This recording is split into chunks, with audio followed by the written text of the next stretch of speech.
ವೀಕ್ಷಕರಿಗೆ ನಮಸ್ಕಾರ. ಲೋಕದಲ್ಲಿ ನಾವು ಎಲ್ಲರಲ್ಲೂ ಗುಣ ದೋಷಗಳನ್ನು ಕಂಡೇ ಕಾಣ್ತೀವಿ. ಯಾರನ್ನಾದ್ರೂ ಒಬ್ಬರು ಪೂರ್ತಿ ಗುಣಗಳಿಂದ ಕೂಡಿದ್ದಾರೆ ಅಥವಾ ಪೂರ್ತಿ ದೋಷಗಳಿಂದ ಕೂಡಿದ್ದಾರೆ ಅಂತ ಹೇಳೋಕ್ಕೆ ಆಗೋದೇ ಇಲ್ಲ. ಇದಕ್ಕೆ ಒಂದೇ ಒಂದು ಎಕ್ಸೆಪ್ಷನ್, ಅಪವಾದ ಅಂತ ಹೇಳಿದ್ರೆ ಸಾಕ್ಷಾತ್ತಾಗಿ ಭಗವಂತನೇ ಅವತಾರ ಮಾಡಿದಾಗ ಆವಾಗ ಅವನು ತನಗೆ ತನ್ನ ಅಪಾರವಾದ ಅಸಂಖ್ಯೇಯವಾದ ಗುಣಗಳಲ್ಲಿ ಅದು ಎಷ್ಟು ಬೇಕೋ ಅಷ್ಟನ್ನು ತುಂಬಿಸ್ಕೊಂಡು ಬಂದಿರ್ತಾನೆ. ಆ ಅವತಾರದ ಕೆಲಸ ಏನೋ, ಅದಕ್ಕೆ ಬೇಕಾದ ಗುಣಗಳೇನೋ ಅದನ್ನೆಲ್ಲ ತುಂಬಿಸ್ಕೊಂಡು ಬಂದಿರ್ತಾನೆ ಅವನು. ಅಷ್ಟು ಬಿಟ್ಟರೆ ಅವನಲ್ಲೂ ಕೂಡ ದೋಷಗಳನ್ನು ಆ ಅವತಾರದ ಸಮಕಾಲದಲ್ಲೂ ಹೇಳಿರುವಂಥವರು ಇರ್ತಾರೆ, ಆಮೇಲೂ ಹೇಳುವಂಥವರು ಇರ್ತಾರೆ. ಕೃಷ್ಣನ ಬಗ್ಗೆ, ರಾಮನ ಬಗ್ಗೆ ದೋಷಗಳನ್ನು ಹೇಳುವಂಥವರು ಎಷ್ಟೋ ಜನ ಇರ್ತಾರೆ. ಉದಾಹರಣೆಗೆ ರಾಮ ನೋಡಿ ಮರದ ಹಿಂದೆ ನಿಂತ್ಕೊಂಡು ವಾಲಿಯ ಸಂಹಾರ ಮಾಡಿಬಿಟ್ನೆಲ್ಲ, ಇದೇನು ಧೀರನ ಲಕ್ಷಣವಾ ಅಂತಂದ್ಬಿಟ್ಟು ಕೇಳೋರು ಇರ್ತಾರೆ. ಅಷ್ಟೇ ಅಲ್ಲ, ಆ ಪ್ರಶ್ನೆ ವಾಲಿಗೆ ಬಂದಿತ್ತು. ಆದರೆ ರಾಮ ಕೊಟ್ಟ ಉತ್ತರದಿಂದ ವಾಲಿಗೇನೆ ಸಮಾಧಾನ ಆಯಿತು. ಆಯಿತು, ನೀನು ಮಾಡೋದ್ರಲ್ಲಿ ನಾನು ಇನ್ನು ತಪ್ಪು ಹೇಳೋದಿಲ್ಲ, ನಾನು ಒಪ್ಕೊಂಡೆ ನಿನ್ನ ಮಾತನ್ನು ಅಂತಂದ್ಬಿಟ್ಟು ವಾಲಿನೇ ಒಪ್ಕೊಂಡ್ಬಿಡುವಂತಹ ಸನ್ನಿವೇಶ ಇದೆ. ಆದರೆ ಗಾದೆ ಹೇಳ್ತಾರಲ್ಲ, ಏನಂದರೆ ಕಕ್ಷಿದಾರ ಬಿಟ್ಟರು ಸಾಕ್ಷಿದಾರ ಬಿಡ ಅಂತಂದ್ಬಿಟ್ಟು, ಹಾಗೆ ವಾಲಿನೇ ಒಪ್ಕೊಂಡಿದ್ರು ವಾಲಿ ಒಪ್ಕೊಂಡಿರ್ಬೋದು, ಆದರೆ ನಮಗೆ ಗೊತ್ತಾಗತ್ತೆ, ಇನ್ನು ವಾಲಿಗಿಂತ ಬೆಟ್ರಾಗಿ ನಮಗೆ ಗೊತ್ತಾಗತ್ತೆ ಅಂತಂದ್ಬಿಟ್ಟು ಹೀಗೆಲ್ಲ ಯೋಚನೆ ಮಾಡುವಂಥವ್ರು, ವಾಲಿ ಪರವಾಗಿ ಲಾಯರಿಕೆ ಮಾಡುವಂತಹ ಜನಗಳು ಇರ್ತಾರೆ ಒಂದಿಷ್ಟು ಜನ. ಹಾಗೆಯೇ ಕೃಷ್ಣ ಅವತಾರದಲ್ಲೂ ಅಷ್ಟೇ, ಅವರು ಕೃಷ್ಣನಿಗೆ ಅಗ್ರಪೂಜೆ ಸಲ್ಲಬೇಕು ಅಂತ ಭೀಷ್ಮರು ಹೇಳಿದ್ರೆ, ಅವನೇನು ಮಹಾ ಆಫ್ಟರ್ ಆಲ್ ಗೊಲ್ಲ ಅಂತಂದ್ಬಿಟ್ಟು ಅದಕ್ಕೆ ಚಕಾರ ನಕಾರ ಇದೆಲ್ಲ ಎಳೆದಂಥವನು ಶಿಶುಪಾಲ, ಈ ಥರದವೆಲ್ಲ ಅವರೆಲ್ಲ ಇದ್ದಾರೆ. ಅಂದರೆ ಗುಣಗಳಲ್ಲಿಯೇ ದೋಷವನ್ನು ಕಂಡಿಯುವಂಥವ್ರು ಇರ್ತಾರೆ ಅವರು. ಸಂಸ್ಕೃತದಲ್ಲಿ ಅಸೂಯ ಅನ್ನೋದಕ್ಕೆ ಒಂದು ಡೆಫಿನೇಷನ್ ಹೇಳಬೇಕಾದ್ರೇ ಗುಣೇಶು ದೋಷಾವಿಷ್ಕರಣಂ ಅಂತ. ಗುಣಗಳಲ್ಲಿ ದೋಷವನ್ನು ಕಂಡುಹಿಡಿಯುವಂಥದ್ದು, ಗುಣಗಳಲ್ಲಿ ಇರೋದೋ ಇಲ್ಲದೇ ಇರೋವಂಥ ಏನೋ ಒಂದು ದೋಷನ ಎತ್ತಿ ಹೇಳಬೇಕು, ಹೊರಗೆ ತೆಗೆದು ಹೇಳಿ ತೋರಿಸಿ ನೀವು ಯಾವುದನ್ನ ಗುಣ ಅಂದ್ಕೊಂಡಿದ್ದೀರೋ ಅದು ಆ್ಯಕ್ಚುಲಿ ದೋಷ ರೀ ಅಂತ ಹೇಳಿಬಿಟ್ಟು ಮಾಡಿಬಿಡುವಂಥದ್ದು. ಇದಕ್ಕೆ ಅಸೂಯೆ ಅಂತ ಹೇಳ್ತಾರೆ ಅಂತ. ಅಂದರೆ ಯಾರಾದ್ರೂ ತುಂಬ ಪಂಕ್ಚುಯಲಾಗಿ ಬಂದರು ಅಂತ ಇಟ್ಕೊಳ್ಳಿ, ಅವ್ರಿಗೆ ಮಾಡೋಕ್ಕೆ ಕೆಲಸ ಇಲ್ಲ, ಅದಕ್ಕೆ ಟೈಮ್ ಸರಿಯಾಗಿ ಬಂದರು ಅಂತ ಹೇಳುವಂಥದ್ದು. ಲೇಟಾಗಿ ಬಂದರೆ ಅದಕ್ಕೂ ಒಂದು ದೋಷ ಹೇಳುವಂಥದ್ದು. ಎಲ್ಲದಕ್ಕೂ ಮುಂಚೆ ಬಂದರೂ ದೋಷ ಎಲ್ಲದಕ್ಕೂ ದೋಷ ಹೇಳುವಂಥವ್ರು ಇದ್ದೇ ಇರ್ತಾರೆ. ಹೀಗೆಲ್ಲ ಉಂಟು. ಆದರೆ ಬೇರೆಯವರ ಗುಣಗಳನ್ನು ಸರಿಯಾಗಿ ಗುರುತಿಸೋವಂಥದ್ದು ಇದು ಸುಲಭವಾದ ಕೆಲಸವೇ ಅಲ್ಲ. ಸಂಸ್ಕೃತದಲ್ಲಿ ಒಂದು ಮಾತು ಹೇಳ್ತಾರೆ, ನಾ ಗುಣೀ ಗುಣಿನಂ ವೇತ್ತಿ. ಸ್ವತಃ ಯಾವನಿಗೆ ಒಂದು ಗುಣ ಇರೋದಿಲ್ವೋ ಅಂಥವರು ಮತ್ತೊಬ್ಬರಿರುವಂತಹ ಗುಣವನ್ನು ಗುರುತಿಸೋದೇ ಇಲ್ಲ, ರೆಕಗ್ನೈಸೇ ಮಾಡೋಕ್ಕೆ ಆಗಲ್ಲ ಅವ್ರಿಗೆ. ಅಂದರೆ ಒಂದು ಕೆಲಸವನ್ನು ಮಾಡಬೇಕಾದ್ರೆ ಎಷ್ಟು ದೊಡ್ಡ ಸಾಧನೆ ಮಾಡ್ತಾರೆ, ಕಷ್ಟಪಟ್ಟಿರ್ತಾರೆ ಒಬ್ಬರು ಅನ್ನೋದು ಗೊತ್ತೇ ಆಗೋದಿಲ್ಲ. ಏನು ಮಹಾ ಅಂತ ಅಂದ್ಕೊಳ್ಳುವಂಥದ್ದು, ನಾನು ಅದಕ್ಕಿಂತ ಚೆನ್ನಾಗಿ ಮಾಡೋಬಲ್ಲೆ, ಅದಕ್ಕಿಂತ ಚೆನ್ನಾಗಿ ಮಾಡೋರು ಬೇಕಾದ ಜನ ಇರ್ತಾರೆ ಅಂತ ಬರೀ ಇದನ್ನ ಲೂಸಾಗಿ ಮಾತಾಡುವಂಥವ್ರು. ಸ್ವಾನುಭವದಿಂದ ಅದೇ ಕೆಲಸವನ್ನು ತಾವು ಸಾಧಿಸಿ ನೋಡಿ ಆ ಅನುಭವದ ಬೇಸಿಸ್ ಮೇಲೆ ಹೇಳಿದರೆ ಅದಕ್ಕೊಂಚೂರಾದ್ರೂ ಬೆಲೆ ಇರುತ್ತೆ. ಅದಿಲ್ಲದೆ ಲಘುವಾಗಿ ಮಾತಾಡುವಂಥದ್ದು. ಅದಕ್ಕೆ ಸಂಸ್ಕೃತದಲ್ಲಿ ಹೇಳೋದು ನ ಅಗುಣಿ ಗುಣಿನಂ ವೇತ್ತಿ ಅಂತ.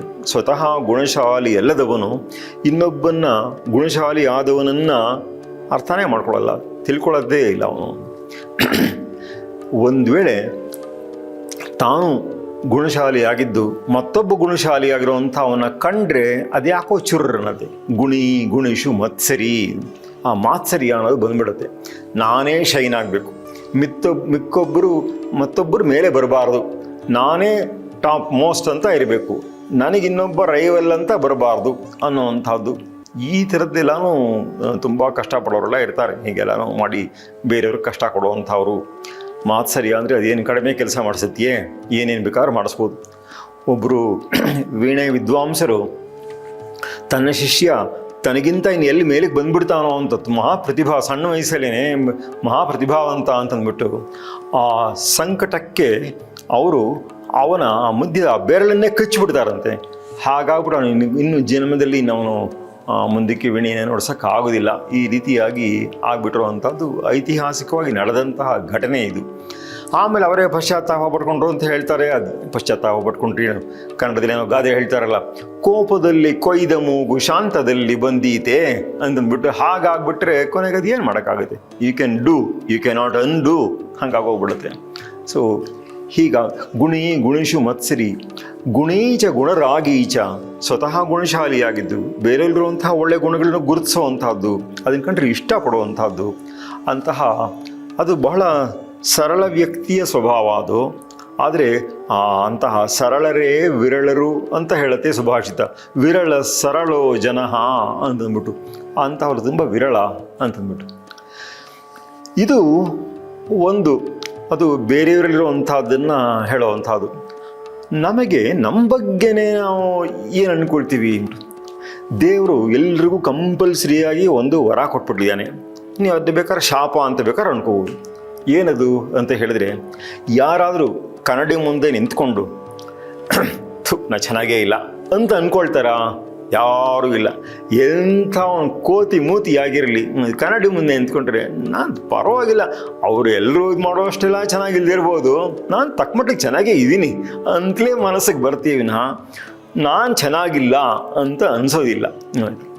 ಅಷ್ಟೇ ಅಲ್ಲ, ಕೆಲವರು ಹಾಡಿದ್ರೆ ಯಾರೊಬ್ರು ಚಿಕ್ಕ ವಯಸ್ಸಲ್ಲಿ ನೀ ಸಂಗೀತ ಕಲಿಬೇಡಮ್ಮ ಅಂತಂದ್ಬಿಟ್ಟು ಹೇಳಿದೆ. ಏನು ಅಂತ ಕೇಳಿದ್ರೆ, ನೀನು ಹಾಡಿದ್ರೆ ಸಪ್ತಸ್ವರಗಳು ಒಟ್ಟಿಗೆ ಬರುತ್ತೆ ಅಂದರೆ ಅವ್ರನ್ನ ಅಲ್ಲ ಮೃದುವಾಗಿ ಹೇಳಿ ಹೀಗೆ ಹಾಡು ಹೀಗೆ ಹಾಡಬೇಡ ಏನೋ ಒಂದು ಹೇಳಿ ತಿದ್ದಿ ಒಂದು ಸರಿದಾರಿ ಕೂರಿಸುವಂಥದ್ದು ಒಂದು ಮೆಥಡ್. ಆದರೆ ಅವ್ರಿಗೆ ಬರೀ ತಪ್ಪೇ ಅದರಲ್ಲಿ ಕಾಣಿಸುವಂಥದ್ದು. ಹೀಗಾಗೋಗ್ಬಿಟ್ಟು ಹಾಗೆ ಬರೀ ದೋಷವನ್ನೇ ಹೇಳುವಂಥದ್ದು ಆಗೋಗ್ಬಿಡುತ್ತೆ. ನಮಗೇನೆ ನಾವು ಹಾಡ್ಕೊಳ್ಳುವಂಥದ್ದು ಪರವಾಗಿಲ್ಲ, ನಾನು ಚೆನ್ನಾಗಿ ಹಾಡ್ತೀನಿ, ಅವರಷ್ಟಿಲ್ಲದೆ ಹೋಗ್ಬೋದು ಅಂತಂದ್ಬಿಟ್ಟು ಹೀಗೇನೋ ಅಂದ್ಕೊಂಡು ತಮ್ಮ ರೂಪ ತಮಗೆ ಚೆನ್ನಾಗಿ ಕಾಣಿಸೋದು, ತಮ್ಮ ಕಂಠ ತಮ್ಮ ಕಿವಿಗೆ ಚೆನ್ನಾಗಿ ಕೇಳಿಸೋವಂಥದ್ದು. ಇದು ದೇವ್ರು ಹಿಂಗೆ ಯಾಕೆ ಮಾಡಿಬಿಟ್ಟಿದ್ದಾನೋ ಅಂತ ಕೂಡ ಅನ್ಸೋದು ಒಂದ್ಸಲ. ಆಯಿತು, ಇದು ಲೋಕ. ಆದರೆ ಮಹಾತ್ಮರ ಬಗ್ಗೆ ಅವರು ತಮ್ಮನ್ನೇ ತಾವು ಹೇಗೆ ವ್ಯೂ ಮಾಡ್ಕೊಳ್ತಾರೆ. ಸಾಮಾನ್ಯವಾಗಿ ನಮ್ಮನ್ನು ನಾವೇ ವ್ಯೂ ಮಾಡ್ಕೊಳ್ಳೋದ್ರಲ್ಲಿ ಆಬ್ಜೆಕ್ಟಿವಿಟಿ ಬರಲ್ಲ. ಆಬ್ಜೆಕ್ಟಿವಿಟಿ ಅಂದರೆ ಯಥಾರ್ಥ ಅಂತ, ಅಂದರೆ ಅರ್ಥ ಅಂದರೆ ವಸ್ತು ಹೇಗಿದೆಯೋ ಹಾಗೆ, ಯಥಾ ತಥಾ ಹಾಗೆ ಗ್ರಹಿಕೆ ನಮಗೆ ಬರಲ್ಲ. ನಮ್ಮ ಮೈಂಡಲ್ಲಿ ಅನೇಕ ಪ್ರಿಜುಡಿಸ್ಗಳು ಅಂದರೆ ಪೂರ್ವಗ್ರಹಗಳು ಅದು ಸೇರ್ಕೊಂಡ್ಬಿಟ್ರೆ ಅದರ ಸಮೇತವಾಗಿಯೇ ನಾವು ನೋಡೋದು, ಅದನ್ನು ಬಿಟ್ಟು ನಾವು ನೋಡೋಕ್ಕಾಗೋದಿಲ್ಲ. ಹಾಗಾಗ್ಬಿಟ್ಟಾಗ ನಮ್ಮ ಬಗ್ಗೆ ಒಂದು ಕರೆಕ್ಟ್ ಅಸೆಸ್ಮೆಂಟು ನಮಗೆ ಬರೋದೇ ಇಲ್ಲ. ನಾವು ಇರೋದಕ್ಕಿಂತ ಜಾಸ್ತಿನೋ ಇರೋದಕ್ಕಿಂತ ಕಡಿಮೆನೋ ಇದೇನೋ ವ್ಯತ್ಯಾಸಗಳು ಮಾಡಿಕೊಂಡು ನಾವು ನೋಡುವಂಥದ್ದಾಗ್ಬಿಡುತ್ತೆ. ಆದರೆ ಸಜ್ಜನರ ವರ್ತನೆ ಎಷ್ಟು ವಿಶೇಷವಾಗಿರುತ್ತೆ ಅಂತಂದ್ಬಿಟ್ಟು ಸಂಸ್ಕೃತದಲ್ಲಿ ಒಬ್ಬ ಜಯಂತ ಭಟ್ಟ ಅಂದ್ಬಿಟ್ಟು, ಅವನು ನೈಯಾಯಿಕ. ಅಂದರೆ ಸಂಸ್ಕೃತದಲ್ಲಿ ನ್ಯಾಯಶಾಸ್ತ್ರ ಅಂದರೆ ಏನೋ ಬರೀ ಜಸ್ಟಿಸ್ಸು ಕೋರ್ಟ್ ಕಚೇರಿ ಥರದ್ದಲ್ಲ. ಸಂಸ್ಕೃತದಲ್ಲಿ ನ್ಯಾಯಶಾಸ್ತ್ರ ಅನ್ನೋದು ಪದ ತರ್ಕಶಾಸ್ತ್ರ ಅನ್ನೋ ಅರ್ಥದಲ್ಲಿ ಅದನ್ನು ಬಳಸುವಂಥದ್ದು. ಆದ್ದರಿಂದ ಆ ತರ್ಕಶಾಸ್ತ್ರದಲ್ಲಿ ಮಹಾ ವಿದ್ವಾಂಸನಾದಂಥವನು. ಅವನು ನ್ಯಾಯ ಮಂಜರಿ ಎನ್ನುವಂತಹ ಒಂದು ದೊಡ್ಡ ಗ್ರಂಥವನ್ನು ಬರೆದಿದ್ದಾನೆ. ಅವನ ಜೀವನದಲ್ಲಿ ಅದು ಏನು ಪಾಠಗಳಾಯಿತೋ ಅವನ್ನ ಜೈಲಿಗೆ ಹಾಕ್ಬಿಟ್ಟಿದ್ದ ರಾಜ. ಜೈಲಲ್ಲಿ ಕೂತ್ಕೊಂಡು ಬರೆದಿದ್ದಂತಹ ಗ್ರಂಥ ಅದು. ಆ ಗ್ರಂಥದಲ್ಲಿ ಒಂದು ಮಾತು, ಅದ್ಭುತವಾದಂತಹ ಒಂದು ಮಾತು ಬರುತ್ತೆ. ಅದರಲ್ಲಿ ಮಹಾತ್ಮರು ತಮ್ಮನ್ನು ತಾವು ಹೇಗೆ ಅವಲೋಕನ ಮಾಡ್ಕೊಳ್ತಾರೆ ಅನ್ನೋದ್ರ ಬಗ್ಗೆ ಒಂದು ಮಾತು, ಮತ್ತು ಅದು ಎಷ್ಟು ಆಶ್ಚರ್ಯಕರವಾಗಿದೆ ಅಂತ ಹೇಳ್ತೀವಿ. ಏನು ಆಶ್ಚರ್ಯಕರ, ಹೆಂಗೆ ನೋಡ್ಕೊಳ್ತಾರೋ, ನಮ್ಮ ಥರ ಅಲ್ಲದೆ ಬೇರೆ ಥರ ಏನು ಕಾಣಿಸುತ್ತೆ ಅವ್ರಿಗೆ ಅನ್ನೋದನ್ನು ಅವನು ತುಂಬ ಚೆನ್ನಾಗಿ, ಅವನು ಕವಿ ಕೂಡ, ಆದ್ದರಿಂದ ಕಾವ್ಯಮಯವಾಗಿ ಅದನ್ನು ಹೇಳ್ತಾನೆ. ಅವನೇನು ಹೇಳೋದೇನು ಅಂತಂದರೆ, ಸಜ್ಜನರು ಹೇಗಪ್ಪ ಅಂತ ಹೇಳಿದ್ರೆ ಗುಣಗಳನ್ನು ಕಂಡ್ರೆ ಸಂತೋಷ ಪಡ್ತಾರಂತೆ, ಆಯಿತಾ. ಆದರೆ ತಮ್ಮಲ್ಲಿ ಅಸಂಖ್ಯವಾದ ಸದ್ಗುಣಗಳಿದ್ರೂ ತಮ್ಮ ಬಗ್ಗೆ ತುಂಬ ಸಂತೋಷ ಅಂತ ಏನಿಲ್ವಂತೆ. ಬೇರೆಯವರಲ್ಲಿ ಸ್ವಲ್ಪವೇ ಗುಣಗಳಿದ್ರೂ ತುಂಬ ಸಂತೋಷ ಪಡ್ತಾರಂತೆ. ಅಸಂಖ್ಯೈರಪಿ ನ ಆತ್ಮೀಯೈ ಗುಣೈ, ತಮ್ಮಲ್ಲಿರುವಂತಹ ಗುಣಗಳು ಅದು ಬೇಕಾದಷ್ಟಿರುತ್ತೆ, ಅಸಂಖ್ಯವಾಗಿರುತ್ತೆ, ಅಂದರೆ ಎಣಸಕ್ಕಾಗಲ್ಲ ಅನ್ನೋಷ್ಟಿರುತ್ತೆ ಅಂತ ಅಂದ್ಬಿಟ್ಟು. ಆದ್ರೂ ಸಂತೋಷ ಏನು ಪಡೋದಿಲ್ಲ. ಆದರೆ ಬೇರೆಯವರಲ್ಲಿ ಕೆಲವೇ ಒಳ್ಳೆಯ ಗುಣಗಳು ಏನು ಕಂಡ್ರೂ ಅದಕ್ಕೆಲ್ಲ ತುಂಬ ಸಂತೋಷ ಪಡ್ದಂತೆ. ಅಲ್ಪೈರಪಿ ಪರಸ್ಥಿತೈ, ಗುಣೈಃ ಸಂತಹ ಪ್ರಹೃಷ್ಯಂತಿ. ಅವರು ತುಂಬ ಸಂತೋಷ ಪಡ್ತಾರೆ, ಗುಣಗಳಿಂದ ಸಂತೋಷ ಪಡ್ತಾರೆ. ತಮ್ಮಲ್ಲಿ ಅನೇಕವಾದ ಗುಣಗಳಿದ್ರೂ ಸಂತೋಷ ಪಡಲ್ಲ, ಬೇರೆಯವರಲ್ಲಿ ಸ್ವಲ್ಪವೇ ಇದ್ರೂ ತುಂಬ ಸಂತೋಷ ಪಡ್ತಾರೆ. ಚಿತ್ರಮೇಷಾಂ ವಿಶೇಷಿತಂ. ಇವರ ನಡತೆ ಎಷ್ಟು ಚಿತ್ರ ಅಲ್ವಾ ಅಂತ. ಸಂಸ್ಕೃತದಲ್ಲಿ ಚಿತ್ರ ಅಂದರೆ ಆಶ್ಚರ್ಯಕರ ಅಂತ ಅಂದ್ಬಿಟ್ಟು, ಆಶ್ಚರ್ಯ ಅಲ್ವಾ ಇವರ ಮಹಾತ್ಮರ ನಡವಳಿಕೆ ಅಂತ ಅಂದ್ಬಿಟ್ಟು. ಅಂದರೆ ಮಹಾತ್ಮರಲ್ಲಿ ಯಾವ ರೀತಿ ಇರುತ್ತೆ ಅಂದರೆ, ನಾವು ಎಷ್ಟು ಸದ್ಗುಣ ಸಂಪನ್ನರಾಗಿದ್ರೂ ಇನ್ನೂ ಎಷ್ಟೋ ಸದ್ಗುಣಗಳನ್ನು ಸಂಪಾದಿಸ್ಕೊಳ್ಬೇಕಾದಿರುತ್ತೆ ಅನ್ನುವಂತಹ ಒಂದು ಭಾವನೆ. ಮತ್ತು ತಾನು ಮೆರೆಯೋದರ ಬದಲು ಬೇರೆಯವರಲ್ಲಿರುವಂತಹ ಸಣ್ಣ ಸಣ್ಣ ಸದ್ಗುಣನಾದ್ರೂ ಅದು ಕಡಿಮೆ ಪ್ರಮಾಣದಲ್ಲೇ ಇದ್ರೂ ಕೂಡ ಅದರ ಬಗ್ಗೆ ಒಂದು ಸಂತೋಷವನ್ನು ಪಡೋವಂತಹದ್ದು. ಸಂತೋಷ ಪಟ್ಟರೆ ಅದು ವ್ಯಕ್ತವಾಗೋದು ತಾನಾಗಿ ಆಗತ್ತೆ. ಹಾಗಿದ್ದಾಗ ಏನಾಗುತ್ತೆ, ಬೇರೆಯವರಲ್ಲಿ ಸದ್ಗುಣಗಳನ್ನು ಬೆಳೆಸೋದಕ್ಕೆ ಹೆಚ್ಚು ಅನುಕೂಲವಾಗುತ್ತೆ. ಆದ್ದರಿಂದ ತಮ್ಮಲ್ಲಿ ತಾವು ತಮ್ಮ ಸದ್ಗುಣಗಳನ್ನು ಬೆಳೆಸ್ಕೊಳ್ಬೇಕು ಅನ್ನೋದ್ರ ಬಗ್ಗೆ ಒಂದು ಎಚ್ಚರ, ಬೇರೆಯವರಲ್ಲಿ ಒಂದು ಸದ್ಗುಣ ಚೆನ್ನಾಗಿ ಬೆಳೀಲಿ ಅನ್ನುವಂತಹ ಒಂದು ಸಹಾನುಭೂತಿ, ಒಂದು ಆಸೆ, ಸಹಜವಾದ ಒಂದು ಆಸೆ, ಅವರು ಚೆನ್ನಾಗಿ ಬೆಳೀಲಿ, ಚೆನ್ನಾಗಿ ಆಗಬೇಕು ಅನ್ನುವಂತಹ ಒಂದು ಅಪೇಕ್ಷೆ, ಹೀಗಿರುವಂತಹದ್ದು.